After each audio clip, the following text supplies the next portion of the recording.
அண்டமாய் அவனியாகி அறியொணா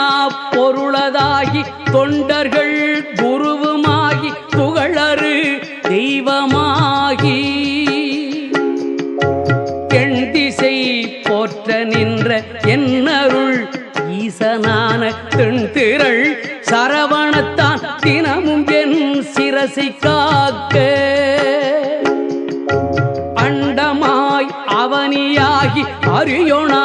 பொருளதாகி தொண்டர்கள் குருவுமாகி புகழறு தெய்வமாகி எண் திசை போற்ற நின்ற என்னருள் ஈசனான தென்திரள் சரவணத்தான் தினமும் என் சிரசை காக்க